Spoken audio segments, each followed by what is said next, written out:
UN Televisión, Universidad Nacional de Colombia, presenta...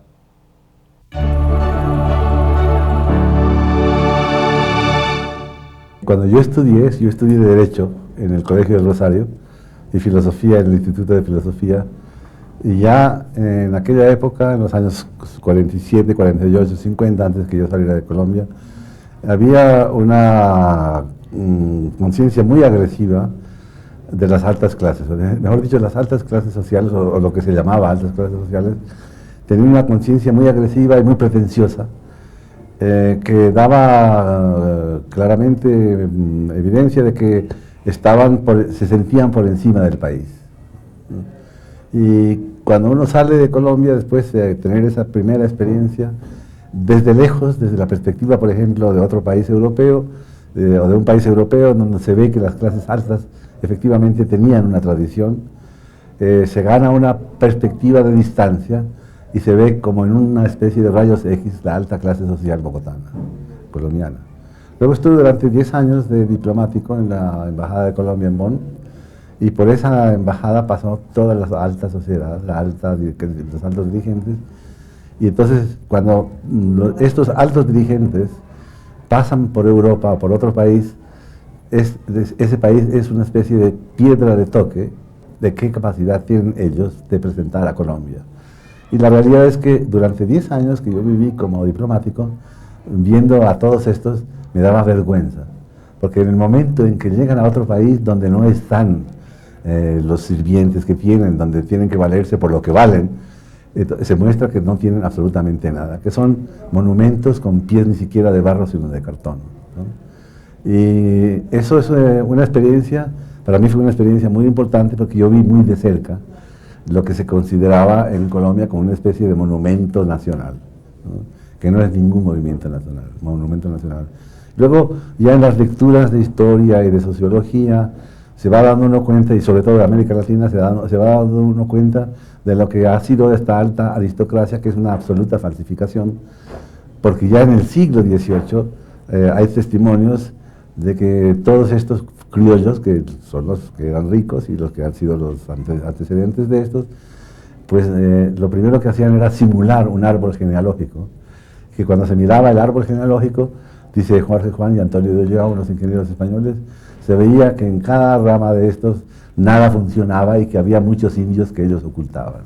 De modo que el caso de la aristocracia colombiana y de muchas otras aristocracias es muy elemental.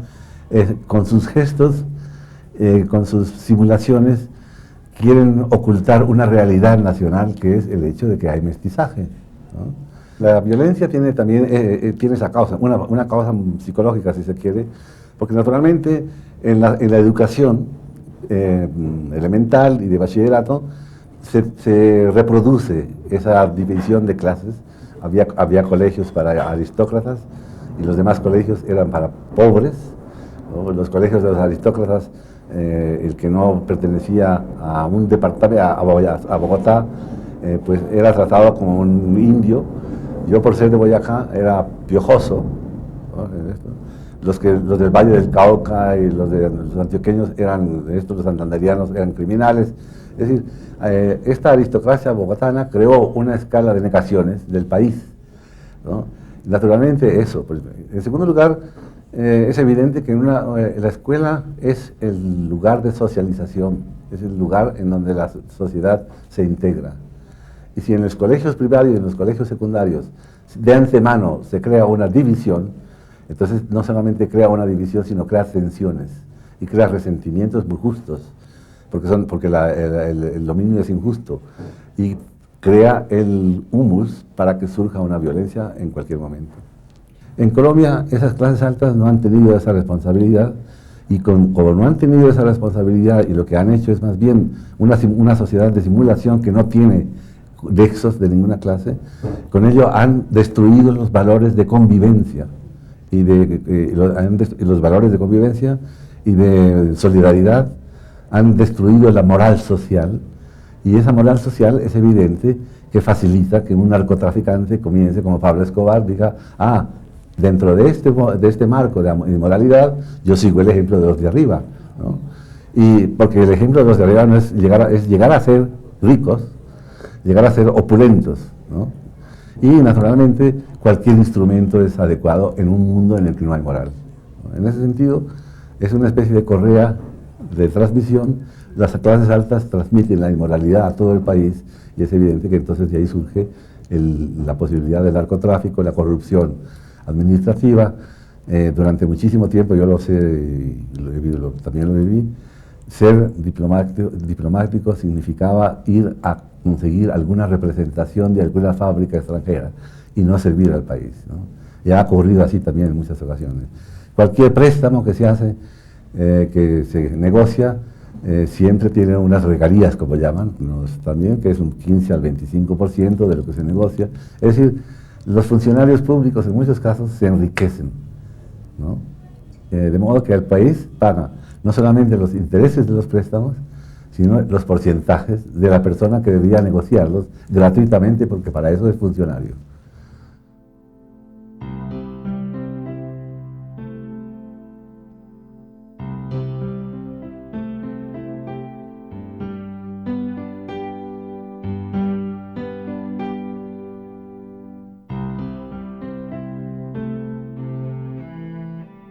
Rafael Gutiérrez Girardot nació en 1928 en Sogamoso, Boyacá, y algo que poca gente sabe y que él no se prodiga mucho a la hora de hacer evocaciones biográficas, es descendiente del mártir de la independencia colombiana, Atanasio Girardot. Estudió Derecho en la Universidad del Rosario, simultáneamente con Filosofía en la Universidad Nacional de Colombia. Posteriormente, a comienzos de los años 50, viaja a Madrid a estudiar filosofía con Javier Zuvirí. La etapa de Madrid es muy importante porque junto con otros escritores colombianos como Hernando Valencia Guelquel, Eduardo Cotelamus, Ramón Pérez Mantilla, convive en Madrid en cenáculos literarios en los que alterna con Juan Goytisolo, Ernesto Cardenal, Julio Ramón Ribeiro y una cantidad extraordinaria de escritores latinoamericanos de la llamada generación del medio siglo. Viaja inmediatamente a Alemania, donde es alumno directo de Martin Heidegger y se doctora con Hugo Friedrich, uno de los mayores exponentes de la crítica literaria moderna. El primer libro de Gutiérrez Girardot podemos ubicarlo alrededor de 1955, que es su célebre libro sobre don Alfonso Reyes, pero mucho más importante aún es el libro que publica en 1959 en torno a Jorge Luis Borges, un ensayo de interpretación. Este libro es importantísimo porque es la primera vez que se habla in extenso y con solvencia expositiva y argumental de alguien como Jorge Luis Borges, que en ese año, en ese entonces, era un escritor de minorías y que solo adquiere notoriedad mundial en 1961, cuando con Samuel Beckett comparte el Premio Internacional de Literatura. La Universidad Colombiana tuvo en los años 50, tenía una tradición que comenzó a desmoronarse con la universidad privada. La universidad privada comenzó con la Javeriana, que invocó una fundación anterior, había antes el externado, pero al cabo de un tiempo, cuando se formó la Asociación Colombiana de Universidades, ya había una proliferación de universidades. Y entonces, esa Asociación de Universidades exigía que les dieran parte del presupuesto universitario a las universidades privadas, con lo cual fueron privando a la Universidad Nacional de los instrumentos que necesitaba para hacer una auténtica universidad. Luego, la universidad se convirtió en un negocio, lo mismo que la educación, ¿no? En un negocio muy peculiar porque cobran mucho y dan poco, es decir, no hay una relación lógica entre lo que se vende y lo que se compra, ¿no? Los profesores universitarios son mal pagados, ¿no? No pueden vivir exclusivamente de su carrera, por lo cual no pueden investigar, tienen que repetir, tienen que dar clases a base de libros, lo que sería lo mismo que los estudiantes compraran los libros y los leyeran, ¿no? De modo que así se va creando un clima de mediocridad, un clima de facilismo, un clima de desinterés por la investigación, por la libertad de investigar, por el cuestionamiento de los problemas, se va creando un clima de inercia intelectual. Y la universidad se convierte entonces en una fábrica de profesionales. Y lo que ha pasado últimamente en Colombia, que he observado en estos días, es que hay una fábrica de profesionales con profesiones que no existen en ninguna parte del mundo. Hay, por así decirlo, otro Gutiérrez Girardot, que no es el académico. Hay otra obra de Gutiérrez Girardot que desafortunadamente es la que más recepción tiene en Colombia y que yo la considero bastante mediocre. Es esa obra, llamémosla crítica, más bien panfletaria, de argumentos muy débiles. Es más bien que expresa no un pensamiento, sino un sentimiento sobre las gentes, animadversiones, de una ironía muy reiterativa y por lo tanto que pierde su carácter literario para convertirse simplemente en camorra. Bueno, eso lo escribe él y él tendrá alguna razón para hacerlo, y yo como lector también tengo una razón para decir que creo que eso es malo, y sobre todo para lamentar que en Colombia, en realidad en ciertos círculos, el Gutiérrez Girardot que se tiene en cuenta es ese, y no ese investigador, el autor de estos libros que he citado y que podemos citar otros.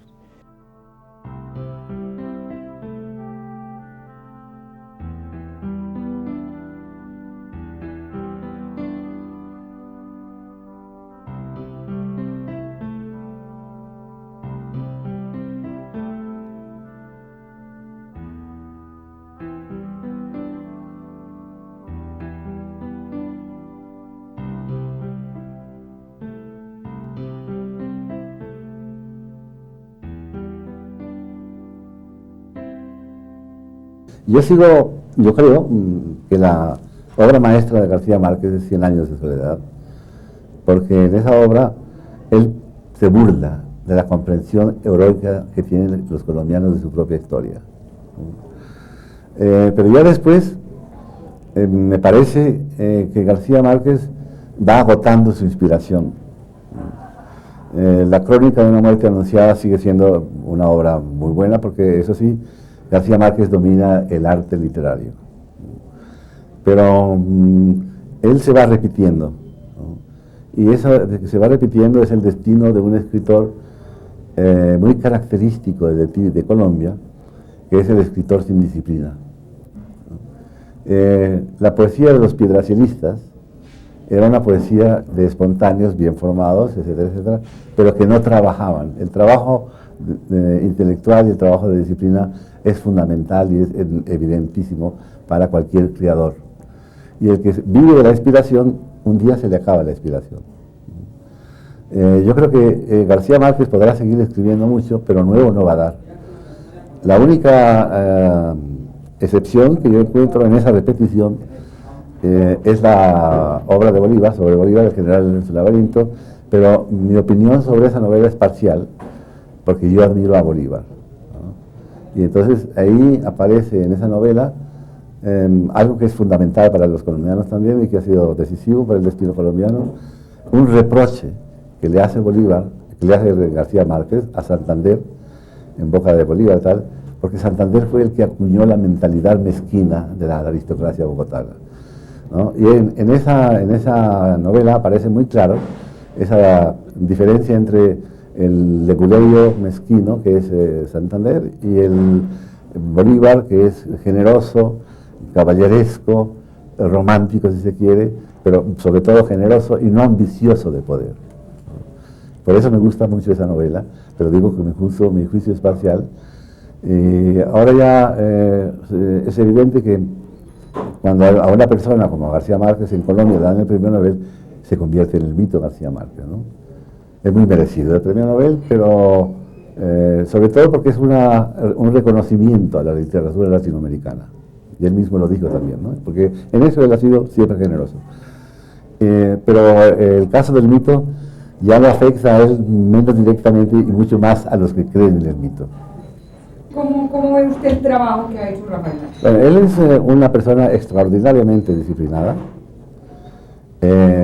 con una lectura increíble. Yo he hecho un prólogo a un libro de ensayos que se llama Taberna en Fábula, que me sorprendió porque él muestra un conocimiento detalladísimo de la literatura alemana de fin de siglo y comienzos del presente. Autores que no son muy conocidos, pero que él ha leído y ha buscado documentarse de tal modo que da la impresión de que él conoce muy bien el alemán, ¿no? Esa es una muestra de una gran disciplina. Él conoce algo de alemán, no sé hasta qué punto podrá leer fluidamente, pero en todo caso, él supera cualquier obstáculo para llegar a un conocimiento profundo de un autor. Y sus juicios que da en este libro sobre Taberna y Fábula, sobre Hermann Broch o sobre Robert Musil, son juicios independientes, ¿no? No son pastiche ni copia de otros, sino, y se ve en esos juicios que él se ha fijado muy bien en las partes débiles de una novela, ¿no? En las partes fuertes que él sabe distinguir, y sobre todo él tiene un conocimiento de la circunstancia increíble, ¿no? Y así en las otras obras que va publicando, aparte de que él tiene un humor muy grande, ¿no? Una gran ironía. Hace 50 años, en 1947, estos pasillos fueron testigos del encuentro mudo de tres personajes que han tenido un desempeño muy importante en la vida colombiana de este medio siglo. Me refiero al joven estudiante costeño Gabriel García Márquez, que comenzó a estudiar aquí Derecho en 1947, del joven Camilo Torres Restrepo, quien luego sería pues el célebre padre Camilo Torres, y de un estudiante de filosofía llamado Rafael Gutiérrez Girardot. Esto merece una explicación. En 1947, la Facultad de Derecho, el edificio de la facultad estaba dividido en dos partes. En la parte superior estudiaban los muchachos que se preparaban para su carrera jurídica, y en esta parte de abajo funcionaban las instalaciones de filosofía y letras.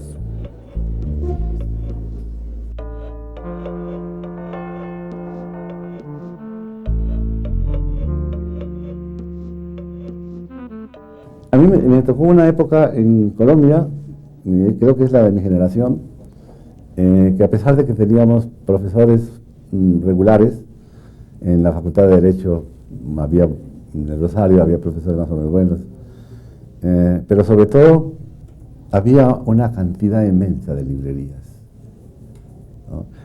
Al pie del Rosario había, al lado del Rosario una librería, en la esquina otra librería, a la vuelta otra librería. Si uno pasaba por Las Nieves a tomarse un café, por ahí al pie había otra librería. En la calle de Carrera Séptima con calle 16 había otra librería, al 21 otra librería, y traían una cantidad inmensa de libros de España, de Hispanoamérica. Y naturalmente, cuando uno comienza con una gran curiosidad, encuentra alimento en esas librerías, ¿no? Es decir, para mí la filosofía era fundamental porque comencé a estudiar. En el derecho estudiaba yo entonces sociología y me enteraba de los sociólogos. Luego la literatura es una cosa natural para cualquier colombiano de mi generación, ¿no? Es perfectamente lógico que un colombiano lee literatura en mi época, ¿no? Lee las novelas, y además había en aquella época el café automático por donde circulaban Fernando Arbeláez, Arnoldo Palacios, que yo fui amigo de él. Vendía su novela por suscripción y entonces uno compraba la novela por suscripción. Había un movimiento cultural muy rico en ese, que naturalmente le facilita a uno el contacto y la satisfacción de muchas curiosidades, ¿no? Después, naturalmente, eso se va formalizando, canalizando en los estudios que uno hace: filosofía en Madrid, sociología en Madrid, en Friburgo sociología, filosofía, literatura. Pero esa es una cuestión de curiosidad natural, de quizá percepción de que las cosas no son solamente pequeñas parcelas, sino simplemente complejidades grandes. Alumnos del Colegio Parroquial San Andrés. niños, Vladimir Steve y Omar Ariel, Vladimir Steve y Omar Ariel. El privilegio de estudiar en Madrid con Javier Zubiri y en Friburgo sobre todo con Heidegger, participé en los seminarios de él y naturalmente yo traía ese privilegio, ¿no? Esa posibilidad, ese saber que no le convenía a nadie. Luego comenzó una persecución que no tenía que ver conmigo, con la universidad, sino con mi carrera de diplomático, que yo, como diplomático, tenía muchas relaciones con los miembros del gobierno alemán y me enteré de que un miembro de la embajada alemana en Bogotá había fraguado un complot con Ruiz Novoa para dar un golpe de Estado y para que no entrara Carlos Llera Restrepo a la presidencia. Entonces yo lo descubrí y escribí un artículo en Cuadernos de París, pero no diciendo concretamente el caso, sino insinuando, ¿no? Y claro, eso llegó a manos de los que tenían interés en eso, y entonces me trasladaron rápidamente, me desgradaron, me pusieron de traductor, y comenzó una persecución diaria, ¿no? Me acusaron de que yo era un comunista incendiario, de que yo había dado pasaportes a guerrilleros alemanes, pasaportes falsos, y durante el año que estuve aquí yo leía todas las mañanas el horóscopo a ver qué me iba a pasar, ¿no? Porque cada vez que llegaba yo al ministerio me decía, mire, que alguien acaba de pasar por aquí y dice que usted es miembro del Partido Comunista. O sea, de modo que ante esa situación yo tenía la posibilidad de volver a Alemania y de trabajar allí un poco. Volví a Alemania, fui profesor invitado en la Universidad de Münster, de allí pasé a la Columbia University y pues de allí recibí la oferta de fundar la cátedra de hispanística en Bonn, ¿no? De manera que yo tenía esa experiencia y esa experiencia la tenía porque yo tenía una buena formación, ¿no? Y esa formación no la tenían mis queridos colegas. Hubo una reforma de la universidad y de la Facultad de Filosofía que fue desglosando, por ejemplo, los estudios de idiomas, ¿no? Una facultad de filosofía como la que yo conocí, que era el Germen, y que es semejante a una facultad de filosofía en todo el mundo, tiene que exigir para la filosofía ciertos conocimientos. Por ejemplo, es evidente que tiene que conocer el latín y el griego, tiene que conocer el alemán, y tiene que saber inglés y francés. Porque sin esos conocimientos es absolutamente imposible que haya un trabajo filosófico más o menos productivo. No en el sentido de que surjan sistemas o ideas filosóficas, sino en el sentido de que se va creando un ambiente de productividad que beneficia a las demás facultades, ¿no? Es decir, la universidad debe ser interdisciplinaria y la facultad debe ser interdisciplinaria y no separar departamentos y departamentos y departamentos que no tienen nada que ver entre sí, ¿no? Hay un descenso, hay un aumento del número de personas que se dedican a la filosofía y un descenso de la calidad de lo que producen. Porque lo que producen es mucho moda. En Colombia se introdujo con mucho fervor y casi dogmatismo la filosofía analítica inglesa, sin que hubiera crítica de esa filosofía y sin que hubiera otras corrientes que se pudieran enfrentar. La filosofía analítica inglesa es más bien una lingüística, tenía origen también de lingüística, ha dado lo que daba de sí, que no ha sido poco, es decir, ha hecho que los filósofos tradicionales se ocupen con el lenguaje, pero ha sido una filosofía estéril y esterilizante.